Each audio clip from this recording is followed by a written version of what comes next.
ಈಗಾಗಲೇ ರಾಜಣ್ಣ ಅವರ ವಿಚಾರವನ್ನು ನಾವು ಗಮನಿಸ್ತಾ ಇದ್ವಿ. ಆ ವಿಚಾರಕ್ಕೆ ಸಂಬಂಧಪಟ್ಟಂತೆ DCM DK ಶಿವಕುಮಾರ್ ಅವರು ಸ್ಟೇಟ್ಮೆಂಟ್ ಕೊಟ್ಟಿದ್ದಾರೆ. ಅವ್ರಿಗೇನು ಹೇಳಿದ್ದಾರೆ ಅಂತಂದರೆ, ರಾಜಣ್ಣ ನನ್ನ ಮಿತ್ರ, ಅವರ ವಜಾ ಮನಸ್ಸಿಗೆ ನೋವನ್ನು ತಂದಿದೆ ಅಂತ DK ಶಿವಕುಮಾರ್ ಅವರು ಹೇಳಿರೋದು.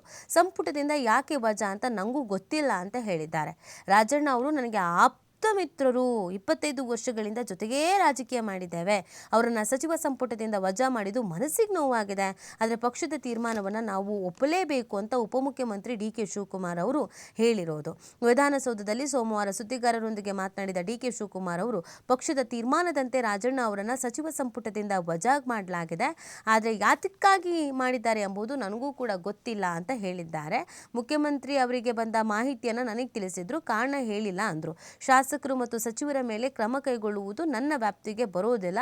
ಪಕ್ಷದೊಳಗೆ ಅಶಿಸ್ತಿನಿಂದ ನಡೆದುಕೊಂಡ್ರೆ ನಾನು ಶಾಸಕರಿಗೆ ನೋಟಿಸ್ ನೀಡಬಹುದು ಅಷ್ಟೇ, ಉಳಿದಂತೆ ಶಾಸಕರು ಮತ್ತು ಸಚಿವರು ಯಾವುದೇ ವಿಚಾರಕ್ಕೂ ನನಗೂ ಸಂಬಂಧ ಇಲ್ಲ ಅಂತ ಹೇಳಿದ್ದಾರೆ. ಅವ್ರು ಏನು ಮಾತಾಡಿದ್ದಾರೆ ಅನ್ನೋದು ಕೇಳೋಣ ಬನ್ನಿ.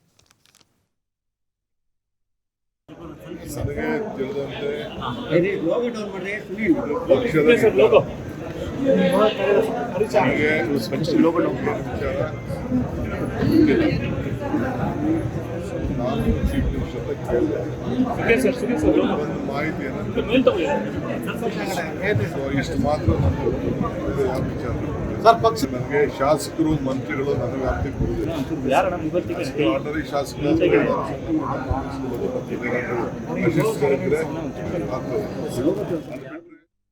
ಇದೇ ವಿಚಾರಕ್ಕೆ ಸಂಬಂಧಪಟ್ಟಂತೆಯೇ BY ವಿಜಯೇಂದ್ರ ಅವರು ಕೂಡ ಪ್ರತಿಕ್ರಿಯೆಯನ್ನು ಕೊಟ್ಟಿದ್ದಾರೆ. ಇದ್ದಿದ್ದನ್ನು ಇದ್ದ ಹಾಗೆ ಹೇಳಿದ್ದಕ್ಕೆ ರಾಜಣ್ಣ ಅವರು ತಲೆದಂಡ ಆಗಿದೆ ಅನ್ನೋದನ್ನು ಅವ್ರು ಹೇಳ್ತಾ ಇರೋದು.